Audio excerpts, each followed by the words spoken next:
The Aesthetics of Density by Vittorio Magnago Lampugnani. Density is not a condition exclusively associated with the metropolis. It is at the origin of every form of human settlement. Villages and cities were established to facilitate both self-protection and trade. Above all, however, they were established in response to the human need to move closer together. The desire to gather has always been the main driving force of settlement. Density is the direct result of the cultural need to communicate immediately and continuously. It is the essence of the urban, and it attains its apotheosis in the metropolis. Thus, broadly speaking, density and the city are one and the same thing. While the two terms are not entirely synonymous, the notion of their synonymity may serve as a general rule. Alfred Doblin, who made the contemporary metropolis undisputably his own in the novel of 1929, Berlin Alexanderplatz, had invoked this notion 5 years earlier, when he wrote in the essay The Spirit of the Naturalistic Age, "Cities are the principal localities and residences of man as a biological group. They are the coral colony for man as a social being. Is there any point here in positing an opposition between the country and the city? One can find much that is weak and dangerous about cities. One can take sides in the conflict of the impulses that are fermented in them. But one cannot dismiss or in any way assume to appraise cities themselves, the focal point of the human urge to live in societies." When Doblin was articulating such ideas, the metropolis, in existence for millennia, had for the first time become mythical. It was deemed the archetypal locality of the age of the mass, the place of origin of advanced culture, and the mighty machine of civilization, and it was regarded as the colossal smithy in which the new man would be forged. As early as 1903, in the essay The Metropolis and Spiritual Life, Georg Simmel had described the process of intellectualization inherent in the fundamental character of metropolitan existence, a process leading to an ever more intense nervous stimulation in the Homo metropolitanus. Simmel's ideas boldly anticipated all subsequent theories about the metropolis. In his essay Berlin, 1921, Heinrich Mann identified the large city as the sole bulwark against the forces that threatened to destroy civilization, the only place where the refinement of customs could be accomplished. A few years later, the architectural critic Adolf Bene proclaimed, "What the street creates is a mighty community, a new model of man." There was no shortage of voices joining that of Oswald Spengler to fulminate against the demonic deserts of stone, but the symphonic metropolitan combination of man and machine remained no less fascinating to the majority of the public that was suggested by its stirring presentation in the renowned film made in 1929 by Walter Ruttmann in celebration of Berlin. Although the paradigm of the European metropolis in the early 20th century was to be found in London and Paris, they were swiftly surpassed in this role by Berlin. The metropolis par excellence, however, and which was repeatedly eyed with both distaste and awe, was to be established across the ocean, New York. From the turn of the century onward, an intensifying forest of ever taller towers had risen on the narrow rocky island of Manhattan, standing tightly packed on the rectangular street grid of the commoner's plan. A new concept of the city had here been given form. An almost incredible concentration of buildings, virtually grotesque in their variation, that appeared to have emerged from a breathless competition with their neighbors and with the science of statics.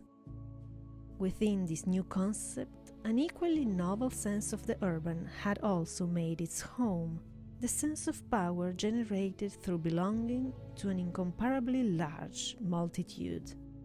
an individual's awareness that he was one among an uncountable number of others, and that he lived together with these in a huge city of gigantic buildings, sufficed for the power of the crowd to pass into that individual. As Goethe noted in his visit to the amphitheater in Verona in 1786 and recorded in his Italian journey, the mass of the people, feeling and seeing itself gathered together, is surprised and comes to regard itself as a single body animated by a single spirit. In the 20th century, Thomas Wolfe and Truman Capote had raised literary monuments in many an unforgettable passage to this communal illusion of happiness in New York. With a swift advance in terms of scale, the urbanity of density also underwent a qualitative change. As Fra Giuliano da Rivalto had found in the early Middle Ages, even beneath the towers of San Gimignano, the people were happy to be together. Beneath the towers of Manhattan, however, they were seized by the dark and irresistible sense of being powerful, because they were part of an anonymous crowd, a crowd embodying power pure and simple. The dichotomy in the experience of the metropolis is ensured through the city's archetypal construction. Anyone can share in the feeling of vitality exuded by the Moloch Manhattan. The marvelous catastrophe, as Le Corbusier termed New York, can be understood, moreover, as a system for simulating, accelerating, and intensifying human life. As if in a gigantic test tube, the phylogenesis and ontogenesis of man as an organism is readjusted and then replicated in laboratory conditions. Anything nature can do, Manhattan can always do better, faster, and more powerfully. The artificial is no longer a substitute for a nature that is lost but still lamented. It is rather superior to nature and an improvement to it. The surrogate becomes the original. It is in New York that the essential reality of the 20th century is to be found. Meanwhile, this myth has acquired rivals. Other newer embodiments of the metropolis, Buenos Aires, Tokyo, or Hong Kong, vie with New York for supremacy. Increase in density is no longer the exclusive privilege of the island between the Atlantic and the Hudson River. The urbanity of the crowd has acquired offshoots. Of this newer city, the extreme case of Hong Kong was the earliest to be predestined to become the urban center that would hatch the culture of the 21st century.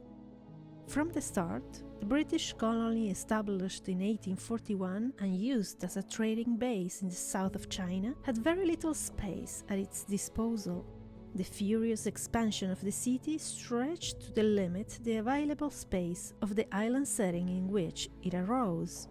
Repeatedly, new land was wrestled from the sea, while buildings were ever more closely packed in order to make the best possible use of each valuable site. In analogy to the case of Manhattan, but to an even more striking degree, high-rise buildings shot into the air with a restless intensity. Today, Hong Kong is the most densely populated area in the world. Extreme conditions have given rise to an extreme type of city. They have brought forth novel construction processes, novel categories of building, novel solutions to the problem of traffic. Above all, however, they have generated a novel aesthetics of the city.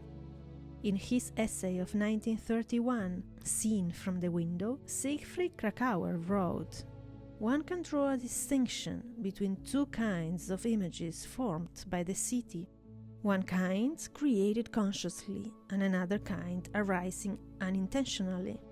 The former, created consciously, have their source in artistic intention, these being realized in the squares, vistas, groups of buildings, and perspective effects that Baedeker generally singles out for attention with an asterisk. The latter, on the contrary, those that are unintentional, occur without having been planned in advance. They are not a form of composition, but rather the creation of chance, and they resist being called to account. wherever masses of stone meet streets of houses, the elements of each, arising in response to entirely different interests, combine to form an image of the city that has itself never been the object of the interest of any party. It is no more designed than nature is, and, in as far as it holds its own unconsciously, it resembles a landscape. Krakauer, who was thinking in terms of the Berlin of the 1920s, knew nothing of modern Hong Kong. But he was acute in his recognition of the laws of emergence and growth that were to lead, in their purest form, to the apotheosis of the mighty island city, and he is unsurpassed in his description of the characteristics that this city would assume. The beauty of Hong Kong, that is to say, however undisputably unstirring, is of a totally different sort from that, for example, of a city laid out during the Renaissance. The latter corresponds to a precise political and artistic purpose, and follows a plan implemented over a long period of time. The former, on the other hand, has emerged and continues to emerge largely without reference to human purpose, and at best from the superimposition and conflict of various purposes. Even if not without a plan, it is still a capitulation to that which is highly complex, and thus resistant to planning. The beauty of Hong Kong is of a kind that is unconscious and purposeless, and this renders it all the more profound and fascinating, like the beauty of a stalactite cave or a desert landscape. Hong Kong, in fact, appears to have attained that mythical point where a world devised and constructed by man has become congruent with the wishes and needs of its inhabitants. Its extreme artificiality has thereby acquired the status of something self-evident and inexorable, such as one would associate with a form occurring in nature. Beauty of this kind points to the element of the fortuitous in reality, and by this means it becomes the purest emblem of the vigor of the contemporary world. Hong Kong is an enormous monument to the transitory, on which an involuntary dignity has been bestowed, so that it radiates an air of eternity even from its meanest little nook. In this artificial setting, at once both unconscious and epic, all the contradictions of our age are enhanced as their opposed elements continue to exist alongside each other, disarmingly self-evident, as symbols of themselves. Even more, in this setting, the most irreconcilable forms of life can also exist side by side, huddled together.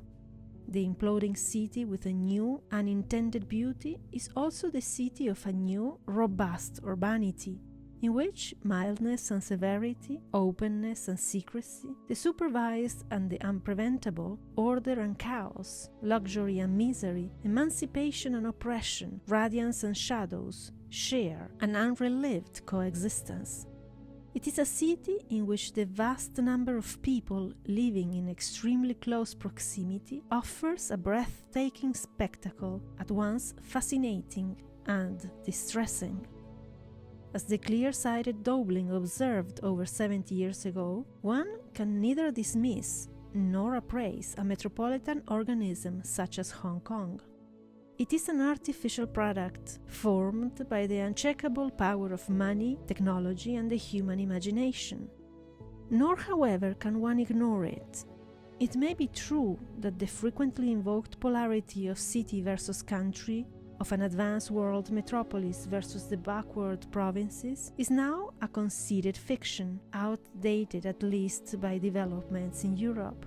But it is equally true that we will not avoid further instances of density, whatever the scale on which these may occur, if we are also reluctant to settle and so destroy the little bit of landscape that is left to us.